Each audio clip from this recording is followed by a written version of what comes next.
മതപരിവർത്തനവും മനുഷ്യക്കടത്തും ആരോപിച്ച് ഛത്തീസ്ഗഡിൽ ജയിലിൽ അടച്ച കന്യാസ്ത്രീകൾ ജയിൽ മോചിതരായി. ബിലാസ്പൂരിലെ പ്രത്യേക NIA കോടതി ജാമ്യം നൽകിയതോടെയാണ് കന്യാസ്ത്രീകൾ പുറത്തിറങ്ങിയത്. കന്യാസ്ത്രീകൾക്കെതിരെ മനുഷ്യക്കടത്തിന് തെളിവില്ലെന്ന് കോടതി വിധി പകർപ്പിൽ പറയുന്നു. അറസ്റ്റിലായി 9 ദിവസത്തിന് ശേഷമാണ് കന്യാസ്ത്രീകളായ സിസ്റ്റർ പ്രീതി മേരി, സിസ്റ്റർ വന്ദന ഫ്രാൻസിസ് എന്നിവർ ജയിൽ മോചിതരാകുന്നത്. പാസ്പോർട്ട് കെട്ടിവെക്കണം, 50,000 രൂപയുടെ ബോണ്ട്, 2 ആൾജാമ്യം എന്നീ ഉപാധികളോടെയാണ് കോടതി ജാമ്യം അനുവദിച്ചത്. ജാമ്യകാലയളവിലെ മേൽവിലാസം NIA അറിയിക്കുകയും അന്വേഷണ ഏജൻസി ആവശ്യപ്പെടുമ്പോഴെല്ലാം ചോദ്യം ചെയ്യലിന് ഹാജരാകുകയും വേണം. കേസിനെ പറ്റി പൊതുമധ്യത്തിൽ പ്രതികരിക്കുകയോ മാധ്യമങ്ങളോട് സംസാരിക്കുകയോ ചെയ്യരുതെന്നും വ്യവസ്ഥകളുണ്ട്.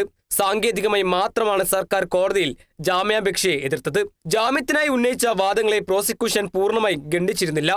കേസ് അന്വേഷണം പ്രാരംഭഘട്ടത്തിലാണെന്നും പ്രോസിക്യൂട്ടർ കോടതിയെ അറിയിച്ചു. കന്യാസ്ത്രീകൾക്ക് മേൽ ചുമത്തിയ മനുഷ്യക്കടത്ത്, മതപരിവർത്തന കുറ്റങ്ങൾ നിലനിൽക്കില്ലെന്നായിരുന്നു കന്യാസ്ത്രീകളുടെ അഭിഭാഷകൻ കോടതിയിൽ വാദിച്ചത്. അസീസി സിസ്റ്റേഴ്സ് സന്യാസി സമൂഹത്തിലെ അംഗങ്ങളായ സിസ്റ്റർ വന്ദന ഫ്രാൻസിസ്, സിസ്റ്റർ പ്രീതി മേരി എന്നിവരെ ദുർഗിൽ വെച്ചാണ് പോലീസ് അറസ്റ്റ് ചെയ്തത്. ബജ്രംഗ് ദൾ പ്രവർത്തകർ നൽകിയ പരാതിയുടെ അടിസ്ഥാനത്തിലായിരുന്നു നടപടി.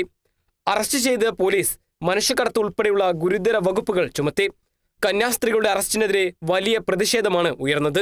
LDF, UDF അംഗങ്ങളുടെ നേതൃത്വത്തിൽ പാർലമെന്റിൽ പ്രതിഷേധിച്ചപ്പോൾ ക്രൈസ്തവ സഭകളുടെ നേതൃത്വത്തിൽ രാജ്ഭവൻ മാർച്ച് ഉൾപ്പെടെ സംഘടിപ്പിച്ചിരുന്നു. National desk, Kerala vision news.